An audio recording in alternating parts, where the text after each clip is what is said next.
की जलवों ने दिल को जगमगा डाला। मुस्तफा की आमद ने कुफ्र को मिटा डाला। नूर हक की जलवों ने दीने मुस्तफा तेरी आबरू बचाने को, दीने मुस्तफा तेरी आबरू बचाने को, फातिमा के बेटों ने घर का घर लुटा डाला। नूर हक की जलवों ने दिल को जगमगा डाला। मुस्तफा की आमद ने कुफ्र को मिटा डाला। जोरे बोलो, ख्याल करें। थर थरा गए सारे खौफ से हुए लरज़ा। थर थरा गए सारे खौफ से हुए लरज़ा। एक नन्हे असगर ने करबला हिला डाला। एक नन्हे असगर ने करबला हिला डाला। नूर हक जलवों ने जरे हमें ख्याल करें। आ गया अगर जिद पर मुस्तफा का दीवाना। आ गया अगर जिद पर मुस्तफा का दीवाना। चीर कर समंदर में रास्ता बना डाला।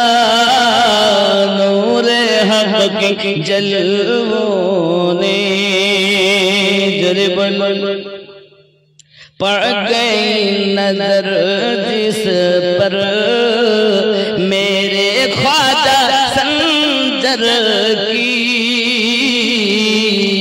पड़ गई नजर जिस पर मेरे ख्वाजा दहली की। सुभान अल्लाह। पड़ गई नजर जिस पर मेरे गौस खुलना का। पल भर में साइल की किस्मत को बदल डाला। नूर हक की जलवों ने दिल को जगमगा डाला। नूर हक की जलवों ने उठ गया कलम जब भी मेरे आला हजरत का। उठ गया कलम जब भी मेरे आला हजरत का। नजदियों की साजिश को खाक में मिला डाला। नूर हक की जलवों ने अल्लाहुम्मा सल्ली अला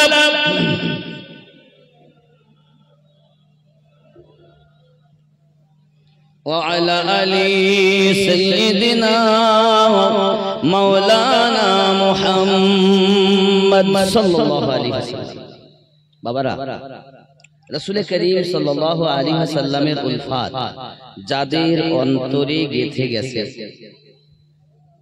তারা অন্যরকম হয়ে গেছে, জীবনের পরোয়া করেনি। কিন্তু যদি তার প্রিয় মানুষের সামনে, তার মাসুকের সামনে কেউ যদি কিছু বলেছে সহ্য করতে পারে, ঠিক কি না? আপনি যাকে ভালোবাসবেন তার নামে যদি কেউ কিছু বলে আপনি সহ্য করতে পারবেন, চাহে আপনার যদি সেটা সত্য হয় তাও আপনার ভালো লাগবে না শুনতে, আর মিথ্যা হয় তাও তার ভালো লাগবে না।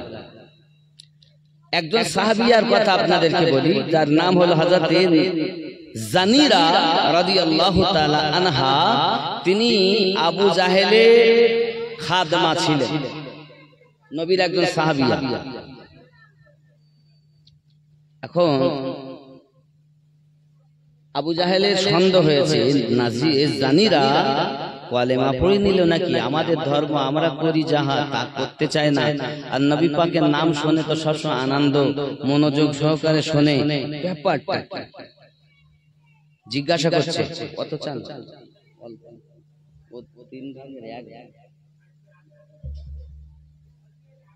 আল্লাহুম্মা সাল্লি আলা সাইয়্যিদিনা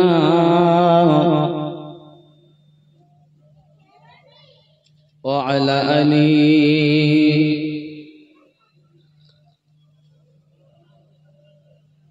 খুব ভক্তি ভরে আল্লাহুম্মা সাল্লি আলা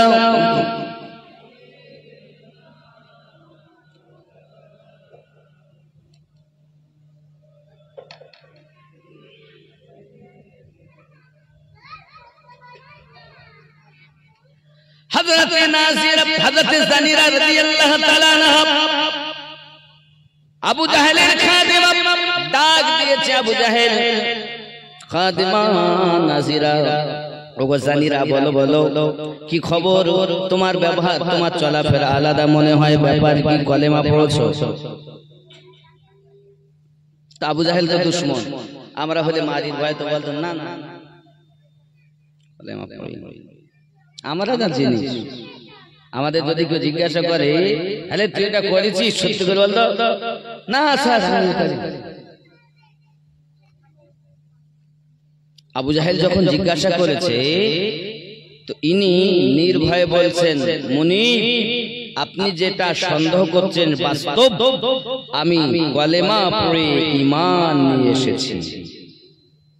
আবু জাহেল তখন মানুষজনকে এক জায়গায় করে নিয়ে জানিরা রাদিয়াল্লাহু তাআলা আনহার প্রতি আঘাত শুরু করে দিয়েছে। বাবা এত মার মারে, এত মার মারে, দেহ আপনার ঝাঁঝরা করে দেয়, মারতে মারতে একটা চোখ গাড়িয়ে দিয়েছে। বাবা চোখটা যখন তার গলে গিয়েছে, হযরত জানিরা রাদিয়াল্লাহু তাআলা আনহা তবু কিছুই বলছেন না। বাবা আওয়াজ কখনো করেননি। বাবা আমার বয়স অনেক বেশি, অত কষ্ট সইতে পারে না, তবু কোনো কথা নাই।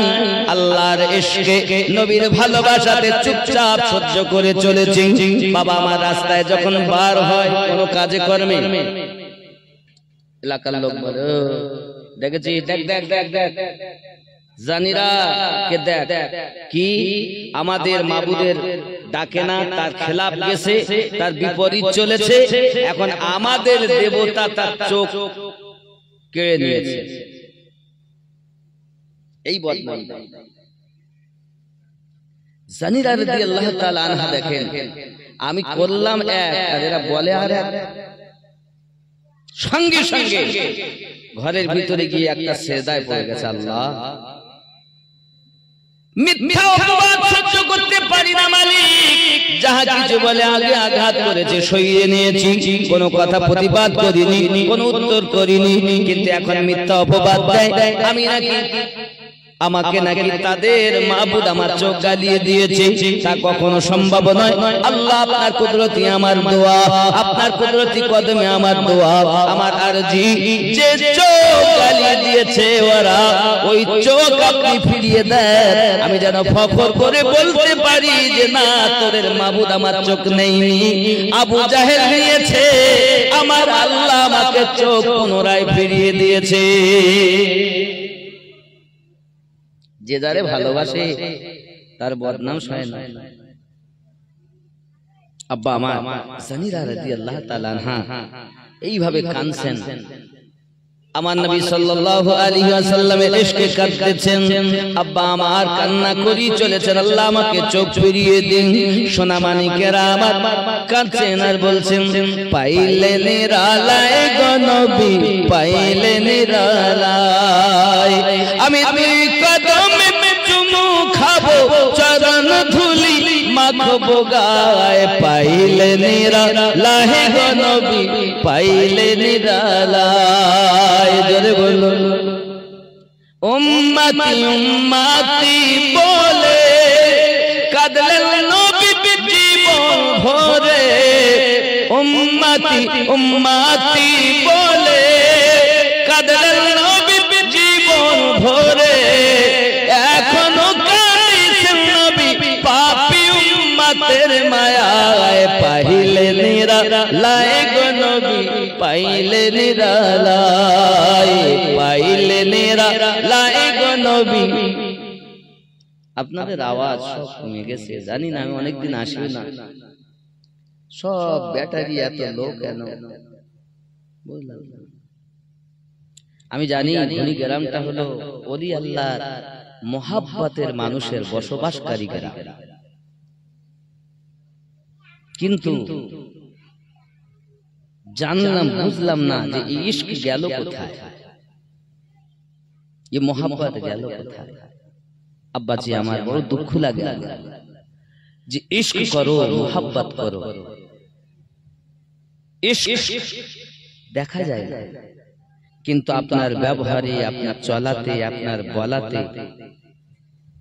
মানুষ বুঝতে পারে নিশ্চিত ওই মানুষটা অমুককে ভালোবাসে, যার কারণে তার রঙে রঙে গেছে, তার মতো হয়ে গেছে। আব্বাজি আমার ভালোবাসা দেখানো যায় না, তবে ভালোবাসার বহির প্রকাশ হয় না, কথাতে, কাজে, কর্মে, ব্যবহারে ভালোবাসার বহির প্রকাশ পায়। আমরা ভালোবাসি বলে ভালোবাসার মতো আমরা চেষ্টা করি যে কতটুকু কিভাবে আমরা তরিকতকে আঁকড়ে ধরে চলব। এই নিয়ম নিজের ভিতরে রাখতে হবে, কারণ আপনার কবরে কেউ যাবে না বাবা, রাহমাতুল লিল আলামিন যাবে। আর হাসরে ওই মুর্শিদের সঙ্গে আপনাকে উঠতে হবে। দুনিয়ায় আপনি বলছেন না পীরে জান্নাতে নিতে পারে না, একদম জাহেলের দলেরা। আমি তো বহু আগে এদেরকে চ্যালেঞ্জ দিয়েছি, এরা কোনোদিন অ্যাকসেপ্ট করে না। বলে পীর জান্নাতে নিতে পারে, গাঁজাখোরেরা নেয় না। হক আল্লাহর ওলিরা তার মুরিদকে ধরে চেন বাই চেন ধরে রাসূলে পাকের কাছে মিলিয়ে দেবে না, নবীকে জান্নাতে ভরে ভরে। পীর নাকি জান্নাতে নিতে পারে না, কোরআনে তার প্রমাণ দিয়েছে। এরা এত দেখেন, আমি আমিনুদ্দিনকে গালি দিলে আমার যায় আসে যায় না, কিন্তু আমার নবীর শানে, মুর্শিদের শানে যখন কেউ কটূক্তি করে, পীর মানে আবার পীরের দুশ্মনী কথা সহ্য হয় না। আপনি খেয়াল করুন, আমি একটা উপমা আপনাদের কাছে দিচ্ছি। আবু জাহেল নবী পাকের কাছে হাতে পাথর নিয়ে এসেছে, এসে বলতেছে আপনি যদি নবী ও রসুল হয়ে থাকেন সত্যই, তাহলে আপনি মুঠোর ভিতরে কি আছে বলুন। আবু জাহেলের মতো কাফের, তার বিশ্বাস যারা রসুল ও নবী হন তারা বলতে পারেন। এই জন্য তো জিজ্ঞাসা করছে, আবু জাহেল কাফের হয়েও জানে নবী যারা হন বলতে পারে, আর এই কলেমা পড়ে মুসলমান হয়ে বলছে নবী কিছু বলছে, জোরে বলুন নাউজুবিল্লাহ। এই কলেমা পড়ার দরকার, নামাজ পড়ে লাভ কি? ওই নামাজ ওকে জাহান্নামে নিয়ে যাবে, ওই নামাজ ওকে জাহান্নামে নিয়ে যাবে। দেখবেন আমি আমার কথা বলিনি, নবী পাকের ক্ষমতা কত। একটা এক্সাম্পল দিচ্ছি, দেখেন বসিরহাট হুজুর তিনি তার কিতাবে লিখেছেন মেজে হুজুর পীর কিবলা রহমাতুল্লাহ আলাইহি সম্পর্কে দারুল উলুম দেওবন্দ থেকে দুটি ছেলে ফারাগাত করে মানে মৌলভী হয়ে বাড়ি এসেছে। বাড়ি তাদের বাদরিয়া থানার অন্তর্গত উত্তর 24 পরগনা জেলা। তারা দুটি সন্তান মানুষকে ফুরফুরায় যেতে দেখে তারা বলে কোথায় যাচ্ছ? বলে ফুরফুরায়। বলে কি? বলে ওখানে শুনেছি আল্লাহর বন্ধু আছে তাই যাই। বলি ওখানে কিচ্ছু নেই, ওখানে যাও কেন? না গো অমুক জায়গায় অমুক হয়েছে তুমি জানো? এই পাশে যা আছে তারাগনিয়া, নাম শুনেছো তারাগনিয়া? এ তারাগনিয়ায় একজন আল্লাহর আবিদা মেহবুবা বান্দি ছিলেন, যার নাম ছিল আপনার কিনা শরীফা। হযরতে আব্বাস আলী রহমাতুল্লাহ আলাইহির বোন হাওড়া সরজমিনে শুয়ে আছেন। ওনারই নিজের বোন আরব দেশ থেকে এসেছিলেন বাংলাদেশে। যে আপনারা শুনেছেন আল্লাহর ওলির কথা, শাহজালাল, শাহপরান শুনেছেন, ওনাদের দিনের বেলায় তারা দেখা যেত। সুবহানাল্লাহ বলে আজকের কথা এরকম হয়। ঠিক আছে আমরা যাব। এরা দুইজন, আমি পুরো ঘটনা আপনাদের কাছে বলবো না, খালি ব্রেনকে ওয়াশ করছি আমি। আমার কথা অনেকে সইতেও পারে না, আমার যায়ও আসে যায় না, সত্য বলবো যতদিন বেঁচে আছে। এমন সময় এরা দুইজন বলছে যদি কিনা সত্যি তারা আল্লাহওয়ালা হয়, আল্লাহ দেওয়া পাওয়া তাদের ভিতরে থাকে, আমরা শোল মাছ আর কাঁচকলা দিয়ে ভাত খাবো ওই ফুরফুরায় গিয়ে। এখন মেজে হুজুর পীর কিবলা রহমাতুল্লাহ আলাইহি তার ছেলে নুরুদ্দিনকে বলছে বাবা রে বাজারে যা তো। জি এই সকাল থেকে কিছু বললেন না, এই দুপুর বেলা আমি বাজার যাবো? ভালো করে বুঝবেন আমার কথাটা, হিংসা করবেন না বাবা। আপনি বোঝেননি বলি আমার প্রতি আপনার রাগ, আপনি বুঝতে পারেননি বলে রাগ। বুঝের গন্ডগোল, এসব কিছু না। একটু ভেবে দেখুন। এমন সময় ছেলে বলছে কোথায় যাও? বাজারে যা। এই সময় বাজারে পাওয়া যায় কিছু, পাওয়া যাবে এই দুপুর বেলা? তাহলে যা রয়েছে কি আনতে হবে? কাঁচকলা কিনে আনবি আর শোল মাছ কিনে নে। শোল মাছ এখন বলছি বাবা কোথায় পাবো? তা অমুক জায়গায় পাবো। আমার বক্তব্য হলো কোথায়? শিয়াখোলার বাজারে পশ্চিম দক্ষিণ কোণে একজন মানুষ শোল মাছ নিয়ে বসে আছে। আমি গত রাতে ওই শিয়াখোলাতে জলসা করেছি। গত রাতে ফুরফুরাতে মাগরিবের নামাজ পড়েছি। কথা বুঝতে পেরেছেন? এশা হচ্ছে তাও ফুরফুরাতে আছে বিগত। আব্বা আমার হিসাব করে দেখুন, আমি এটাই বলতে চাচ্ছি, বিষয়টা হলো এটা যে মেজে হুজুর পীর কিবলা রহমাতুল্লাহ আলাইহির ক্ষমতা বেশি না আমার নবীর ক্ষমতা বেশি? কথা বলে নবীর ক্ষমতা কম মনে হয় বেশি?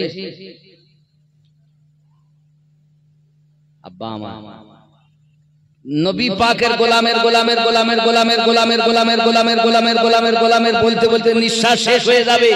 তারপরে গিয়ে যেখানে দাঁড়িয়েছেন সেখানে একজন আল্লাহর ওলির পাওয়ার।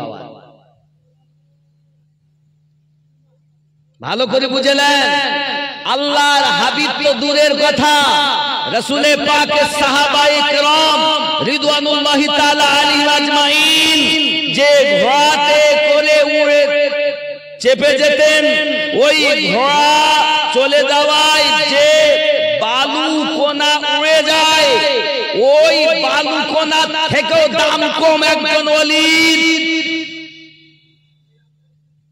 নবী তো দূরের কথা, আমি বলিনি, না দেখাতে পারলে হাত কেটে নেব।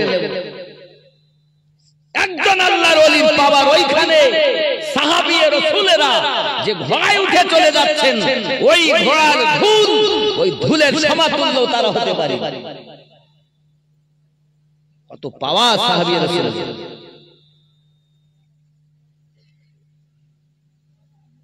একজন আল্লাহর ওলির ক্ষমতা থেকেও কোটি কোটি কোটি কোটি কোটি কোটি কোটি কোটি গুণ বেশি পাওয়ার আল্লাহ পাক আমার নবীকে দান করেছেন।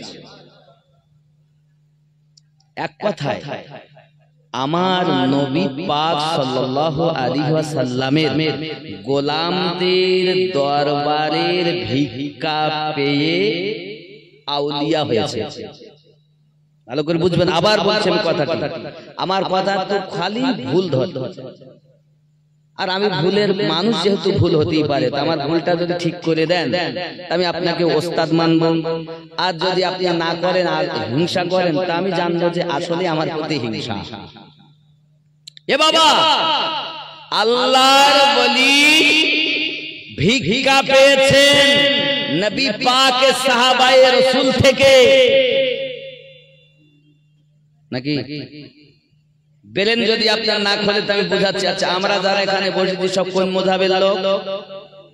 হানাফি মাযহাবের লোক। এখানে তো আমরা কেউ শিয়া বসি, শিয়া আছি কি, কাদিয়ানি আছি, লামাযহাবি আছি, কোন দলের না, আমরা সব হানাফি মাযহাবের আহলুস সুন্নাত ওয়াল জামাতের দাবিদার, ঠিক কি না? সবাই, আমি সহ আপনারা, আমরা সবাই আহলুস সুন্নাত ওয়াল জামাত এবং হানাফি মাযহাবের দাবিদার। এই হানাফি মাযহাবের ইমাম যিনি,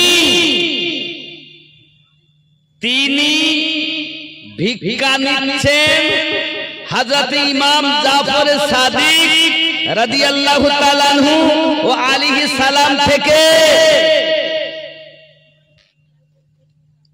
দুনিয়ায় যত হানাফি মাযহাবের লোক সব ইমামে আজমের ভিক্ষা পেয়ে হানাফি। ভালো করে বুঝে নেবেন। আর ইমামে আজম আবু হানিফা, ঘটনায় আমি এর আগেও অনেকবার বলেছি, খেয়াল করেন। একদিন ইমাম আজমকে জিজ্ঞাসা করছেন, হুজুর আপনার বয়স কত? তো উনি বলছেন আমার বয়স হলো 2 বছর। আর ওনার দাড়িটাই সাদা, ওনার বয়স তখন 70 বছর। জোরে বলেন সুবহানাল্লাহ। আব্বা আপনার বয়স কত? কত বয়স? 77 78। আচ্ছা বলেন, ওই মানুষটাকে যদি আমি জিজ্ঞাসা করি আব্বা আপনার বয়স কত, উনি যদি বলে আমার বয়স 2 বছর, তা আপনার সবাই মনে করে ঠাট্টা করছে। ইমামে আজম হুজুরের বয়স যখন 70, জিজ্ঞাসা করছেন ভক্তরা, হুজুর আপনার বয়স কত? তো উনি বলছেন আমার বয়স 2 বছর। মুত্তাকিনেরা, ভক্তরা, মুরিদেরা বলে, হুজুর আপনি আমাদের সঙ্গে মজাক করছেন? পীর কি কখনো মুরিদের সঙ্গে মজাক করে? মজাক করিনি বাবা, সত্য বলছি, বাস্তব বলছি। হুজুর বুঝলাম না, একটু খুলে বলবেন। ইমামে আজম বললেন, বাবা 68 বছর আমি বেকার করে ফেলেছি। 2টি বছর ইমাম জাফর সাদিক রাদিয়াল্লাহু তাআলা আনহু গোলামি করতে পেরেছি। আর এই 2টি বছর আমার এই 70 বছরের মধ্যে সব থেকে সত্য জীবন হয়েছে। তাই আমি বলেছি আমার বয়স 2 বছর।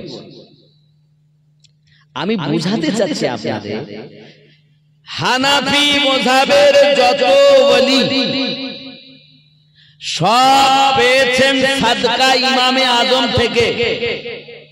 তাহলে ইমামে আজম পেয়েছেন ইমাম জাফর সাদিক থেকে, আর ইমাম জাফর সাদিক পেয়েছেন হযরত ইমাম বাকর হুজুর থেকে। ইমাম বাকর হুজুর পেয়েছেন ইমাম জয়নুল আবেদিন থেকে। ইমাম জয়নুল আবেদিন পেয়েছেন ইমাম হুসাইন থেকে। ইমাম হুসাইন পেয়েছেন ইমাম হাসান থেকে। ইমাম হাসান পেয়েছেন হযরত মাওলা আলী থেকে। আর মাওলা আলী পেয়েছেন নবী পাক থেকে।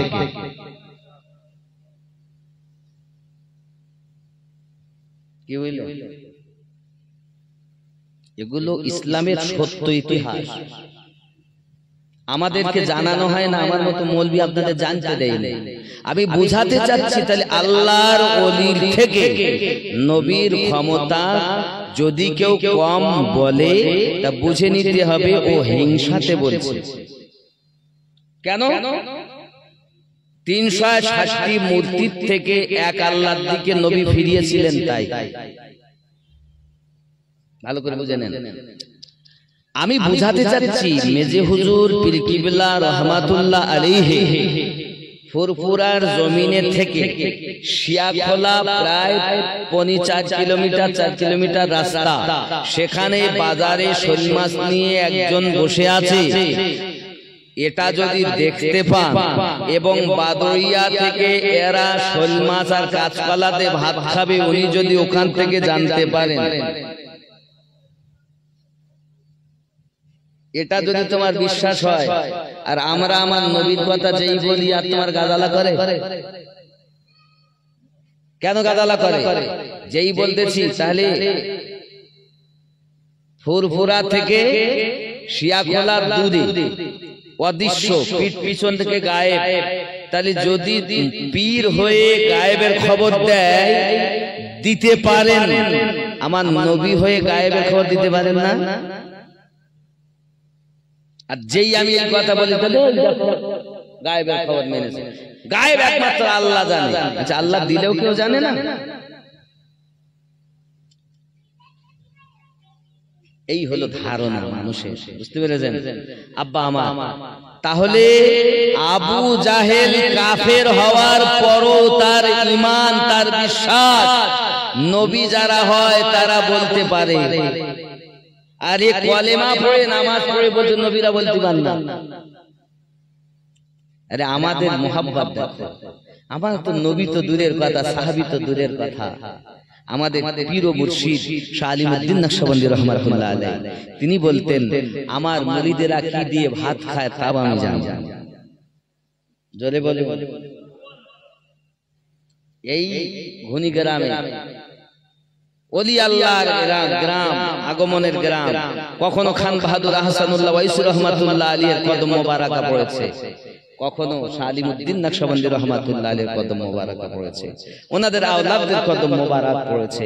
হে বাবাজি আমার, কখনো ফুরফুরা সরজমিনের মেজে হুজুর অথবা ছোট হুজুরের আলা আওলাদগণ বা ওনারা এই এতটা এলাকা ওনাদের কদম পড়েছে, তাদের কদমের বরকত যে আমরা ওলি মাখা, আমরা ওলি মাখা হতে পেরেছি। কিন্তু বাবা আমার, এই যে নিজেদের মধ্যে একটা দ্বন্দ্ব ভাব আপনারা দেখেছেন কেন? পীর বলো সব এক। একটু খেয়াল করেন, আমাদের গোড়া, যে আমাদের ওড়াহার থেকে খুলনা, খুলনার থেকে দিল্লি, আব্বা ওখানে কিন্তু মিল ছিল আমাদের সঙ্গে। এই যে যারা বলে আমরা বসিরহাট অবলম্বী বা ফুরফুরা অবলম্বী, ওনাদের আকাবির হলেন মাওলানা আশরাফ আলী থানভী, ওনাদের আকাবির হলেন ইসমাইল দেহলভী, ওনাদের আকাবির হলেন রশিদ আহমদ গাঙ্গুহি, ওনাদের আকাবির হলেন খলিল আহমদ আমবেঠি, ওনাদের আকাবির হলেন ইসমাইল দেহলভী। হ্যাঁ, আপনার কিনা এমন করে ওদের আপনার আকাবির অনেক, ইলিয়াস সাহেব তাবলীগ জামাতের প্রতিষ্ঠাতা, এনাদের আকাবির। আব্বা আমার হযরতে শাহ মহিউদ্দিন দেহলভী রাহমাতুল্লাহ আলাইহি সঙ্গে এবং ওনার আব্বা এবং ওনার দাদাজানদের সঙ্গে আমাদের আগে সব একই ছিল। যেদিন থেকে আশরাফ আলী থানভী কিতাব লিখেছে, রশিদ আহমদ গাঙ্গুহি কিতাব লিখে আমার নবীর শানে বিয়াদবি করেছে, সেদিন থেকে দিল্লিতে আজও গেল, কালো গেল, আজও পর্যন্ত আসা যাওয়া না।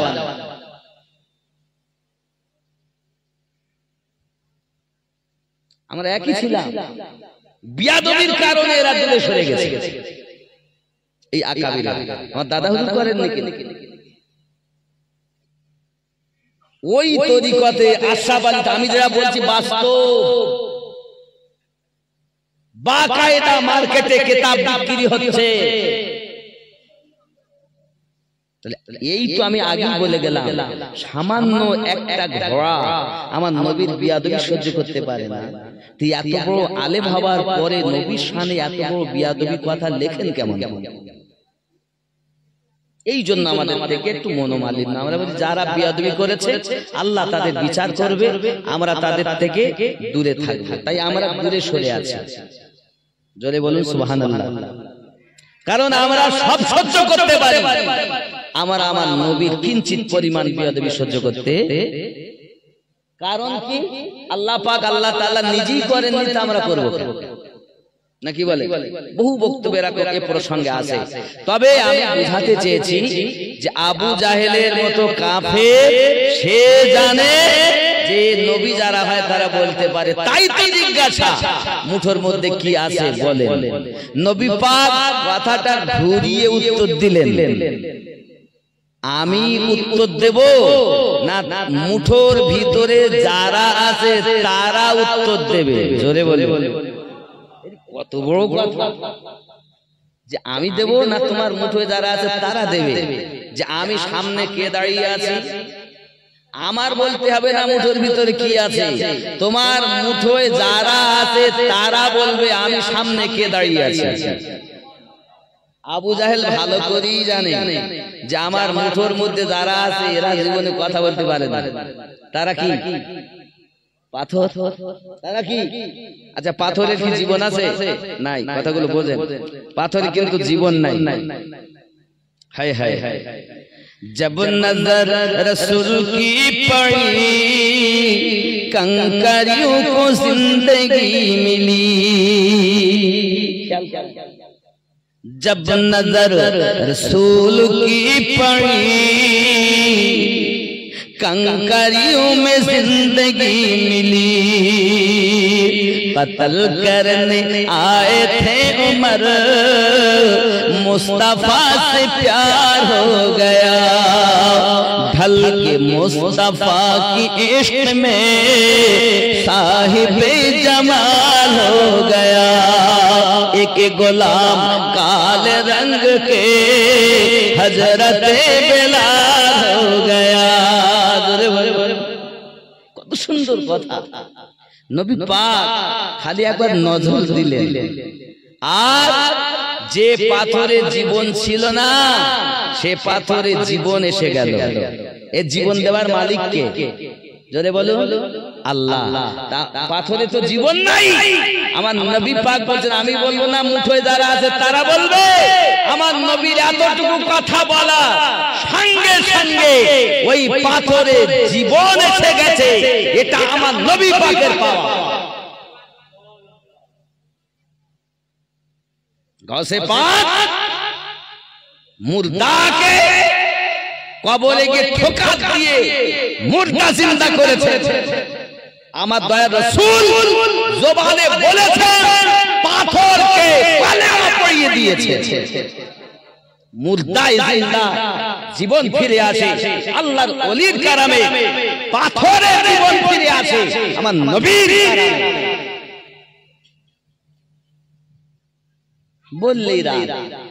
বললেই দিন শুধু উল্টা পাল্টা বলে। উল্টা পাল্টা বলি না, তোমার ব্রেনে ওই পোকা লেগেছে, বার করো। কারণ তোমার কবরে আমিনুদ্দিন যাবে না, তোমার কবরে রাহমাতুল লিল আলামিন আগমন করবেন।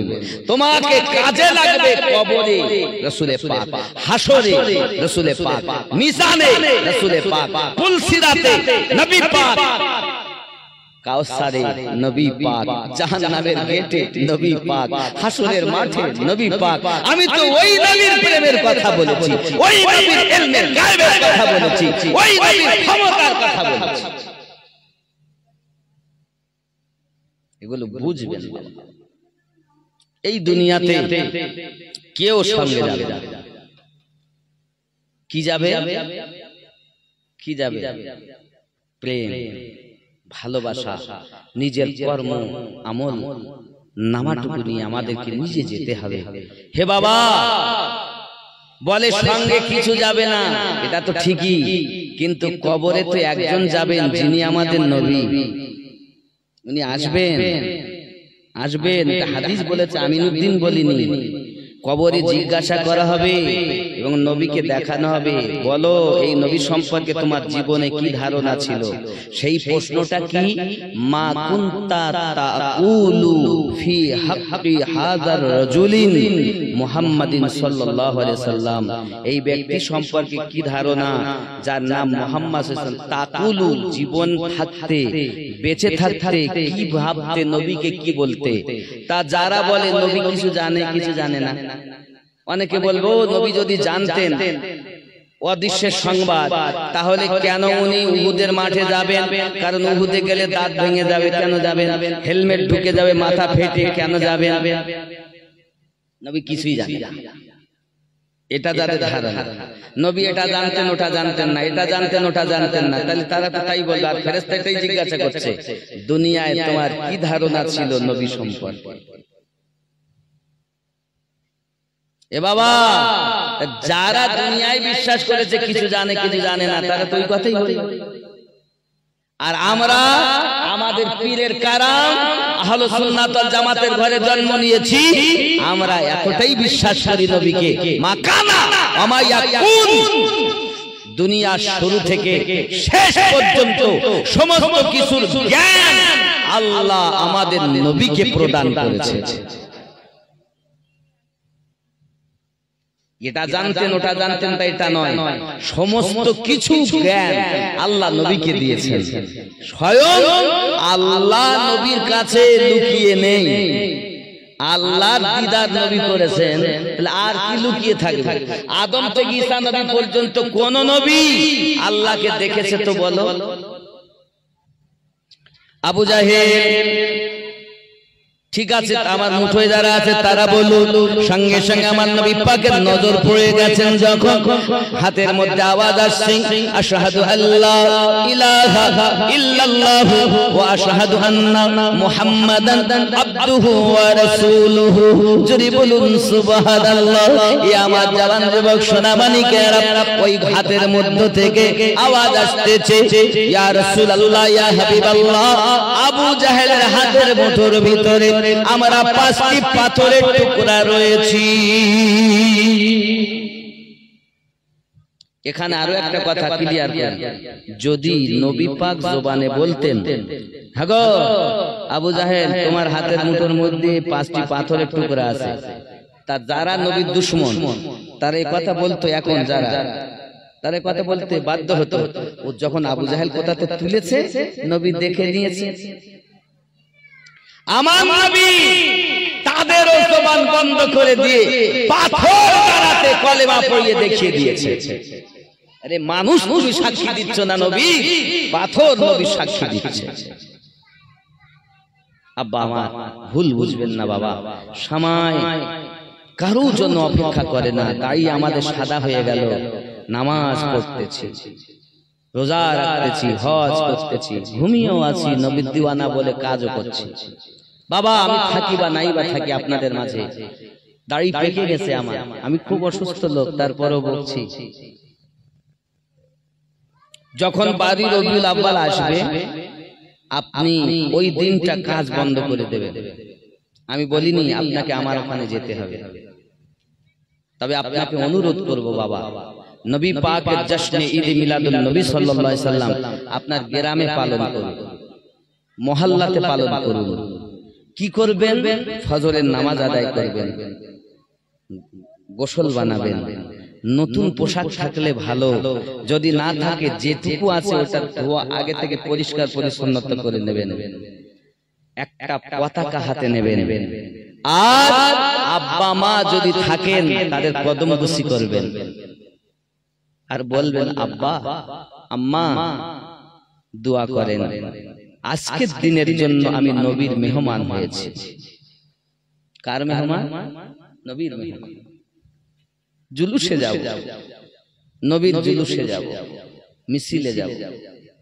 অনেকে বেদাতের ফতোয়া দেবে, শিরকের ফতোয়া দেবে, তারা বেদাত ও শিরক বলে দুনিয়ায় ফতোয়া দিয়ে যাবে। আমরা আশিকে রাসূল আমাদের মিলাদুন নবী ও জশ্নে জুলুস চলেই যাবে। জোরে বলো বাবা, যদি আব্বা মা না থাকেন তো ওনাদের কবরটা জিয়ারত করবেন, করে আপনি শরীয়তের খেলাফ কাজ করবেন না। কথা বুঝতে পেরেছেন? এই যে অনেকে ডিজে বাজায়, মদ খায়, গাঁজা খায় আর বাজাতে বাজাতে যায়, এগুলো জায়েজ না। শরীয়ত সম্মতভাবে জশ্নে ঈদ মিলাদুন নবী পালন করুন নিজের গ্রামে। অনেকে বলবে বেদাত বেদাত, আরে আল্লাহ পাক নিজে করাচ্ছেন ফেরেশতাদের দ্বারাতে, আমরা কেন করব না? এজন্য বাবা আমি আপনাদের কাছে হাত ধরে বলি, পায়ে ধরে বলি, আমাকে ভালোবেসে লাভ নেই আব্বা, নবীকে ভালোবাসুন। যে যাকে ভালোবাসে তার আগমন দিনেও খুশি হয়, তার জিন্দেগিতে আমল করে নিজেকেও জাহান্নাম থেকে বাঁচানোর চেষ্টা করে। ঠিক কিনা বলেন আব্বা আমার? আমি এতটাই বোঝাতে চেয়েছি, আল্লাহর ওলি যারা তাদের ভালোবাসুন, সম্মান করুন, আদব করুন, আল্লাহর ওলিদের মাজার জিয়ারত করুন, যত পারেন আসা যাওয়া করুন। আপনার মন চাইছে নলতা শরীফ যাব, খান বাহাদুর আহসানুল্লাহ ওয়াইসি রহমাতুল্লাহ আলাইহির দরবারে বারবার যান। আপনার মন চাইছে আমি ফুরফুরা দরবার যাব, বারবার যান। আপনার মন চাইছে গুনাহগার কাঠি যাব, যান। ওয়াহারে যাব, বারবার যান। দিল্লি যাব, বারবার যান। আজমির যাব, বারবার যান। বেরেলি শরীফ যাব, সরকারে আলা হযরতের মাজার জিয়ারত করতে, বারবার যান। কিন্তু নিজে চিন্তা করুন, আল্লাহর ওলিদের দরবারে যাওয়া মানে কিছু পাওয়া, কিছু পাওয়া। এখন ওলি আল্লাহ বলে ওলি তো নেই, কই ওলি কই কই কিছু বুঝতে তো পীর হইল নাকি? ও বাবা পীর, হায় হায় হায়, পীর তো নিজে তো গাঁজাখোর, আর একজনকে বলছে পীর হলো কবে? সন্দেহ করে, বুঝে নিতে ও আর এক গাঁজাখোর। আল্লাহ আমাদের যেন ये पीर हक और बातिल चिनते गेले निजेर मध्य तो माल तैरी करते हबे। तुमी निजेई तो काना, तो तुमी चिनबे केमन करे? चिनते गेले प्रेम तैरी करो। आल्लाह आमादेर सकलके जेन तौफिक दान करेन, जोरे बोली आमीन। राग करबेन ना बाबा। हजरत नाजीरा রাদিয়াল্লাহু তাআলা আনহা পৃথিবীর সরজমিনে সেজদায় পড়ে কান্না করতেছেন, যখন আল্লাহ আমার চোখ ফিরিয়ে দিন। হযরত জানিরা রাদিয়াল্লাহু তাআলা কান্না করতেছেন, আল্লাহ আপনি আমার চোখ ফিরিয়ে দিন, আমি যেন মানুষের মাঝে বলতে পারি আমার রব আমাকে চোখ ফিরিয়ে দিয়েছে। মহান আল্লাহ পাকের দরবারে ঘরের ভিতরে যখন কাঁদতেছেন, আল্লাহ পাক আল্লাহ তাআলা সঙ্গে সঙ্গে আমার জানিরা রাদিয়াল্লাহু তাআলা আনহাকে নতুন দুটি চোখ দান করেছে। জোরে বলুন সুবহানাল্লাহ। এই চোখ যখন পেয়ে গেছেন দুনিয়ায়, হযরত জানিরা রাদিয়াল্লাহু তাআলা মানুষের কাছে বলছেন, ওগো বাবারা, ওগো ভাইয়েরা, ওগো বোনেরা, দেখুন আপনারা বলছেন মূর্তি আমার চোখ পেয়ে নিয়েছে। না না না, আবু জাহেল মেরেছে আর আমার আল্লাহ আমাকে ফিরিয়ে দিয়েছে। হযরত জানিরা রাদিয়াল্লাহু তাআলার কথা শুনে অনেক মহিলা, অনেক পুরুষ কালেমা পড়ে ঈমান এনেছে। কি বলছেন? প্রেমের নাম। আল্লাহ আমাদের সকলকে যেন তৌফিক দান করেন, জোরে বলি আমিন। আমার গাউসে কুল নবী রাহমাতুল্লাহ আলাইহি এত বড় আল্লাহর ওলি ছিলেন, চিনতে পারেনি যারা, বিয়াকুব হয়ে গেছে তারা, চিনেছে যারা, আল্লাহ ওয়ালা হয়ে গেছে তারা। ইয়া নবী